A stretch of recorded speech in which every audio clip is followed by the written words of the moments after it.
Let's face it, a lot of developers, IT leaders, and even aspiring coders have it wrong when it comes to AI for software engineering. Now, maybe you've heard some opinions like these. AI is not very capable when it comes to software engineering tasks. I mean, the AI demos by the Devon and Google teams that were clearly misleading prove that, right? And AI generates worse code than a competent developer anyway. Also, developers and organizations can get around to AI whenever, no rush. AI is going to be optional for a few years. And how about opposing views like these? AI is going to replace software engineers very soon. We're almost at the point where software engineering skills won't even be needed, right? I mean, if I learn to use AI, I can skip all that software engineering nonsense and do anything an experienced engineer can do, right? Don't the cool videos showing non-developers using AI coding assistants to build a web page or a neat chatbot prove that everyone's now a bona fide developer if they only use AI? Like most things in life, the real truth lies somewhere in between the extremes. And in this video, we'll break down the myths on both sides and show why both underestimating and overestimating AI is a huge mistake. By the end, I hope you'll be a little clearer what's possible, what's not yet possible, and what you should do, but more importantly, why you should do it. My intention is to provide some grounding so you can come to your own conclusions. There are two extreme perspectives when it comes to using AI for software development. On one side, many techno-skeptics believe AI is overhyped and unreliable, not ready for prime time. Let's just call this group of folks simply the AI Naysayers. On the other side, a lot of techno-evangelists talk about AI as though it were some magic bullet that will completely erase developers very soon. Let's just refer to this group as AI Zealots. You may be familiar with the famous Gartner hype cycle. 2023 was the hype year for Gen AI. I agree with Gartner's assessment that 2024 represents our trough of disillusionment phase. Now, most, if not all, major technologies follow a similar pattern as they mature and become indispensable. Let's examine a couple of the main views of the AI naysayer crowd and see how valid they are today. Naysayer view number one. All these misleading AI demos prove that AI for software engineering is a hoax. Now, if you've been following AI all this past year, you're aware of the controversy that followed Google's, shall we say, enhanced demo of their Gemini 1.5 model. And even more infamously, the Cognition team's Devon AI demo that led viewers to believe Devon was already capable of much more than it probably was. And I've heard developers imply that the Devon controversy is evidence that AI just can't solve any significant software engineering problems anytime soon, that we're all being lied to about the whole AI thing. Well, let's talk about the Devon demo for a moment. Now, it's worth noting that right after the demo, Cognition received a $2 billion valuation, along with a VC cash infusion of $175 million. You and I don't have access to just what's cooking within these proprietary AI labs, but it's unlikely that VCs made that size investment without substantial due diligence. Now, this isn't really about Devon. I'm just using the Devon scenario to make a couple of points. The first point being this: viewing such hyped up demos as some sort of indicator of a technology's potential is far too simplistic. Demos are often designed to represent a product's potential, not its immediate state. Judging the technology based solely on a demo's failure or success may lead you to invalid conclusions. Point number two: believing that one product's challenges imply AI's broader failure is similar to confusing the concept of correlation with causation. It's an oversimplified, misguided perspective that ignores the significant advancements AI has already achieved.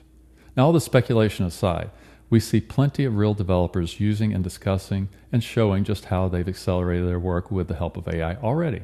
I'm one of them, and I collaborate with lots of other developers who are doing the same on a daily basis. Naysayer view number two: AI can't generate reliable or high-quality code. A common argument is that AI can't produce reliable, maintainable, or secure code.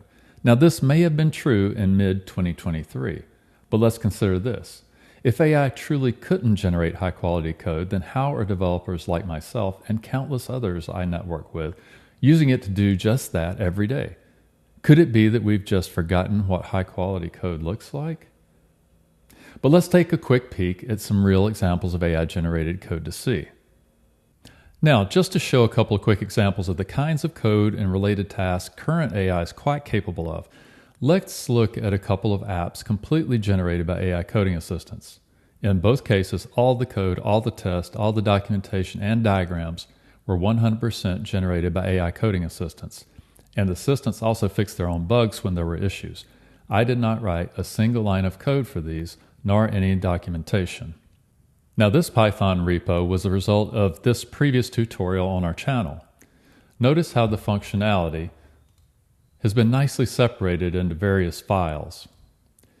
Now, there are some simple AI prompting techniques that let you have AI generate working code, then iteratively have it refactor that code to make it more maintainable, extensible like this. Also, notice how detailed our README file is. AI generated this by examining the repo source code. Now, I personally find this code to be very easy to follow. It's not a highly complicated app in terms of line count, but it's not trivial either. And what it does is actually quite useful for lots of people. Using AI, this took me maybe 3 to 4 hours. I believe even a good Python developer would take at least a couple of days to implement this app with all of its features, especially when you account for debugging, documenting, generating the diagram, etc. Also, notice this sequence diagram. I also created this with the AI coding assistant. AI created that based on the actual as-implemented code. Now, diagrams like these are super valuable, and they're way easier to create and maintain and keep up to date when you're using AI. Now let's move on to something quite different, a Java REST API. In this previous tutorial, we used AI to build a Java REST API for managing tasks. Now, you probably know that simple task apps are very common. Since most AI models likely have lots of similar code in their training data, we'd expect this to be easy for them. So I decided to recreate the entire app from scratch, but with a little bit of a twist. Instead of simple standalone tasks, I added the requirement for inter-task dependencies.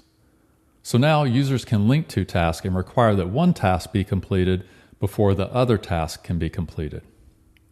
Now, I used the Aider AI coding assistant to build everything you'll see in this repo. It even created all the files and directories for me. I didn't have to create the directories myself. I simply prompted and reviewed. Now, for this app, I estimate that using AI saved me between 5 and 10 times the amount of time it would have taken to handcraft the entire app. And I have a ton of experience building this kind of app using this exact tech stack. And it's all working, code documented, README file, partial unit test, Swagger documentation, exception handling, the works. I'm not going to walk through all the code here, but I'll provide the links to these GitHub repos in the video description below, and you can check them out for yourself. Now, I'm not claiming that these tutorial apps are ready for production. They were intended to be used in tutorials and so are a bit incomplete. I'd add more unit tests, for example. But they are highly indicative of many types of apps professional developers build every day. And they're very useful in understanding the capabilities of current AI for code-related tasks. If you struggle to get good results from AI when creating these kinds of apps, it's very unlikely it's completely due to limitations in AI technology. It's more likely you just haven't yet mastered the art of prompting AI coding assistants and also building up your apps iteratively. I never ever attempt to have AI build even the simplest of these apps in one shot. Neither should you. Here's an example of what I mean. When I had Aider bootstrap the Task API project, I specifically told it to first only create the project structure and skeleton interfaces and classes. Had I tried to have it generate the full working version of the app in one shot, it certainly would have failed. Now, I'm not saying that AI always gets it right. Neither do we humans, by the way. Over 29 years, I've seen both good and horrible code written by humans. Truth is, for better or worse, even that bad code usually works. In the near term, at least, we'll still need to write some code to really learn and keep our skills sharp. There will be situations in which we humans will simply do a better job at coding than AI. And there will be some cases in which AI isn't really cutting it and we'll need to step in. And I do believe that code should still be maintainable. And I also believe that skilled human developers need to be at the helm, directing, reviewing, understanding, and course correcting, and yes, writing some code. But pause the video here and ask yourself this. As a professional software engineer, am I paid to write code? If you answered yes, now go ask your customer or your CTO that same question. You'll discover that you're paid to deliver business capabilities. It just so happens that your source code is your main mechanism for doing that. Could it be the naysayers just haven't taken the time to attempt to learn to correctly apply AI before proclaiming it as a failure? I mean, how do we know for sure that they've really tried to learn the skill of prompting? And the nuances of working with Claude 3.5 or whatever tool or AI model they're using. No one I know of in the AI community has ever said you can skip learning these things. I also see a lot of developers who, for some reason, have decided that the incremental, iterative development we've been applying for decades now shouldn't be necessary with AI. Look, all these are fallacies, and they have nothing to do with AI or its capabilities or its limitations. Naysayer view number 3, it's safe to ignore AI for now. Then there are some who aren't hardcore naysayers, but are under the impression that there is no real urgency in getting started with AI. The thought process seems to go a bit like this. Okay, so AI will be powerful, but not today. And besides, adoption is going to remain optional, like most other technologies. Is that true? Well, let's talk about the real drivers behind AI's present and future. So, we said before that contrary to what many developers believe, we are not paid to write code, but to deliver business value. Now, if you buy that, then logically, you also probably agree with this statement.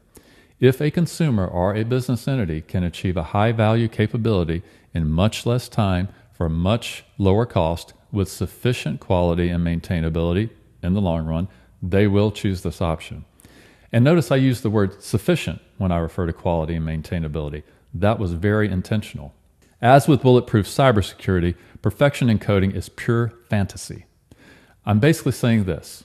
Economics almost always wins, at least in the long run. To get a clearer picture on what that means, let's look at a realistic example of what's possible today.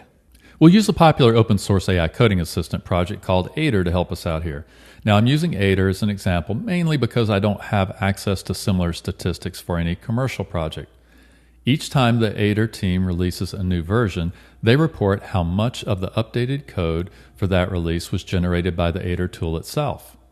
Yes, that's right, they use Aider to make updates to Aider. And here's a look at the percentages they posted on their website for some recent releases. It shows the percentage of code Aider generated across historical releases. As you can see, as the tool and LLMs get better, the percentages of AI-generated code are increasing. Now let's break it down economically using a hypothetical but realistic example. Let's suppose the Aider project was maintained by paid developers at $80 an hour. Now by US standard rates, that's a mid-level developer. Without any AI, let's say a release requires 100 hours of developer time, costing around $8,000. With AI, it might take just 50 hours, cutting the cost nearly in half to $4,000. As we can see from the percentages shared by the Aider team, that's not a totally unrealistic expectation. Now, I'll admit this is an oversimplification, but I hope you see the point. In 2023, Dr. Matt Welsh gave a talk to a CS50 class at Harvard where he discussed the economics of AI in software engineering. Let's watch a segment. So if you do the math, then the total cost for the output of one human software developer on GPT-3 is 12 cents. This is a factor of 10,000. This suggests potentially a very large shift in our industry. I don't think we can ignore this and just write it off and say, well, the AI is not very good today, so therefore it's not going to be good in 5 years. If you haven't watched that video, I highly recommend you do. Now he's referencing GPT-3 because that was the most powerful LLM at the time. Current models are far, far better at coding. I do agree with his main point. Very soon, there's going to be no incentive for consumers or companies to continue to pay for handcrafted code that AI can easily and reliably generate. Also, AI costs are going down, and AI models are improving. And not just the models. The frameworks and the tools such as Aider are also improving rapidly. And we're learning how to leverage AI better. And it's the combinatorial effect of the overall ecosystem and our skills that matters. It's not just about the LLMs. Also, I find too many people only focus on code generation when it comes to AI. The fact is, software developers constantly toggle between all sorts of other tasks that support the coding effort, such as brainstorming design, technology investigations, analyzing code, generating documentation and diagrams. Now, the true value of AI lies in integrating all of that into your entire workflow. So for you entrepreneurs and IT leaders, if what I'm saying is in fact true, how in the world will you thrive or even survive? in a world where your competition has mastered AI to deliver far faster and a much lower cost than you. You think every company is publicly announcing that they're ramping up their AI efforts?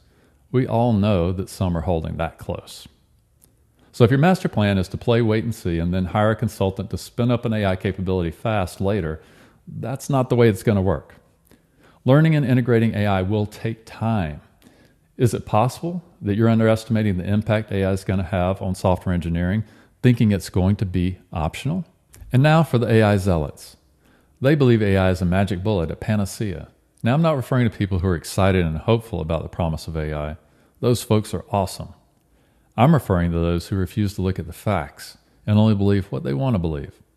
They highlight examples of simple apps created with AI by non-developers, and they assume the same approach can be scaled to all software, including enterprise-level projects that businesses depend on. Are they right? Well, let's look at some of their viewpoints. Viewpoint number 1. Anyone can use AI to create any app without experience. Right now, there's a lot of hype around the Cursor AI coding assistant.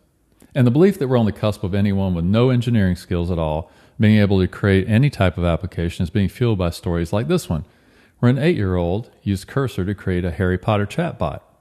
Now, that's impressive for sure.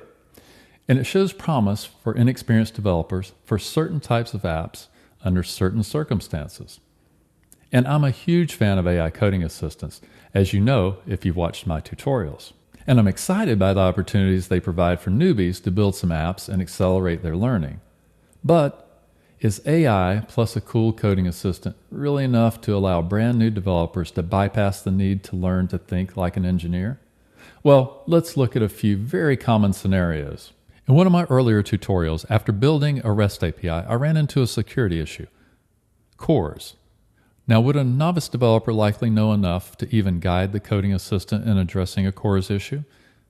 And then evaluate whether the AI actually got it right? Remember, we're talking about a critical security feature here. You can't risk getting these wrong. And if when I say CORS you had no idea what I was referring to, well, that's kind of my point. And some other examples of very common software engineering challenges that require experience: optimizing database access, using dependency injection to make code more flexible and testable, caching techniques to address performance issues, dealing with multi-threading issues such as race conditions and deadlocks. Now, this one involves some really complicated runtime debugging and not just evaluating code. Your coding assistant usually won't be of much help here. But the biggie, backing out of messes you or your coding assistant creates without scrapping it all and starting over. Now, if you're a new developer, it's really important to understand that generating code is just one aspect of software engineering. Trust me, on a real team, you'll find that you spend far less time writing code than you'd think. The good news for people without prior development experience is that AI can help you progress much more quickly, and to build some cool apps as you go instead of waiting 6 months to get really proficient with a programming language. Now, if you're in that group, you should definitely be excited. But the truth matters. You're not going to create complex applications that organizations or customers are going to depend on just by learning to prompt an AI coding assistant. While AI has lowered the barrier for basic applications, business-critical complex software still requires deep technical knowledge and an engineering mindset.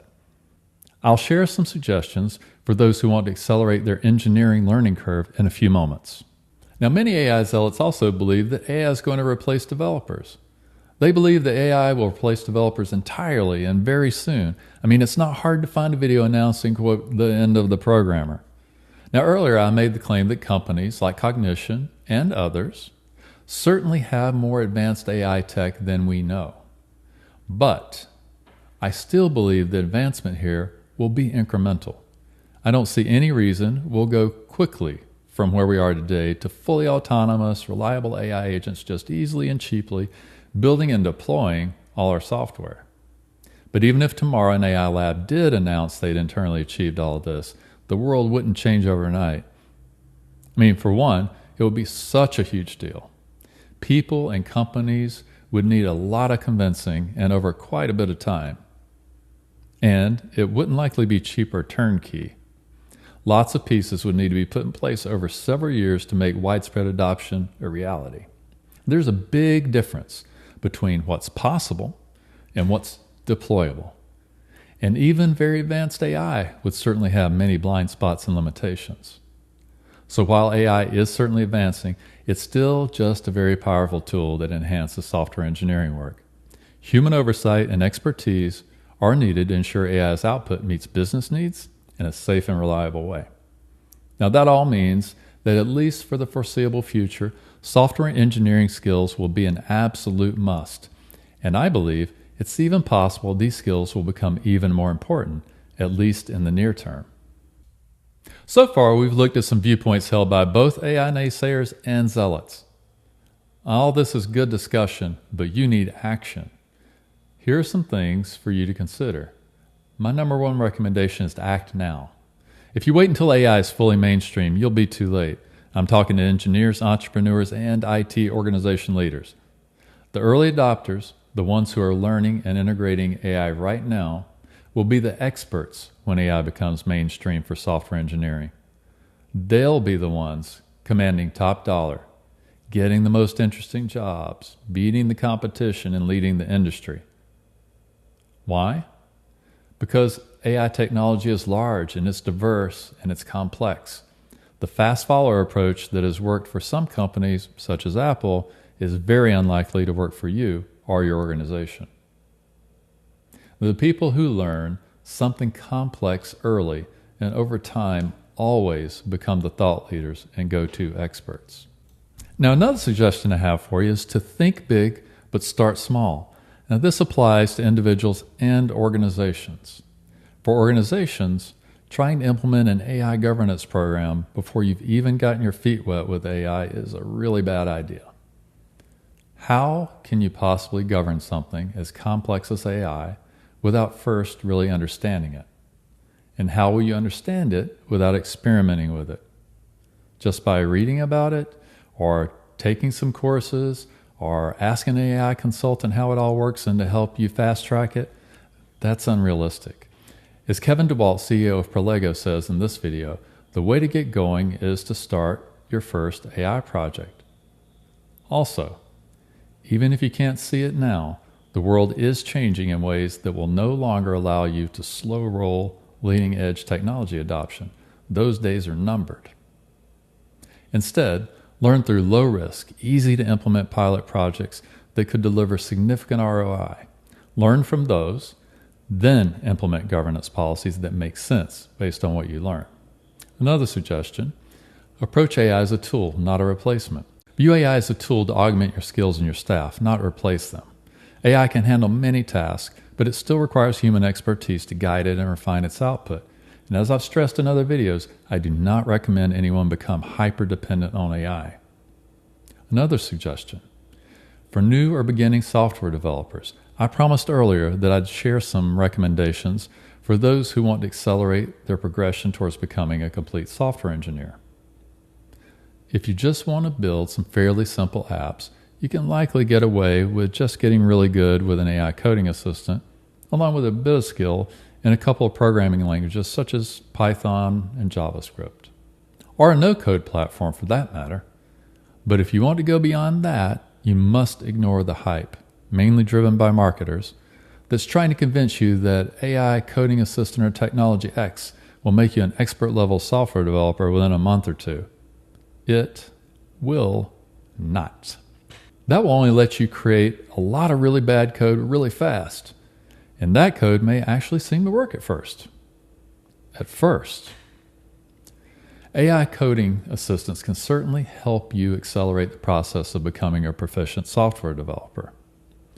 If you learn to use them wisely, set realistic expectations, and put in the work.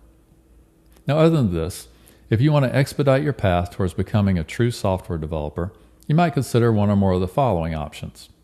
You might work with a very experienced software engineer as a mentor, or look for a job with a company that has a great mentorship program. You could also find an open source project where the contributors are supportive of newbies and are all pushing and teaching each other, especially in using AI to maintain that project. You could also look for a community to join, say a Skool community or a Discord server, where the community is very eager to mentor newbies. But whatever you do, be patient and get as much hands-on experience as you can with a wide variety of problems and domains. In any case, you need a plan that includes much more than learning to use the features of an AI coding assistant. I hope you found this video helpful, and I hope you found it useful in deciding just what is true and what is likely speculation. There are several other videos on this channel that show how to build apps using AI, and some that provide more generally applicable lessons on how to use AI for software development. If you found the topics in this video interesting, you'll likely enjoy those as well. If you'd like to see more videos on this or similar topics, please let me know in the comments below. Also, if you enjoyed this video, please give a like and subscribe. I'm Tim Kitchens, coding the future with you, and I look forward to seeing you in future videos.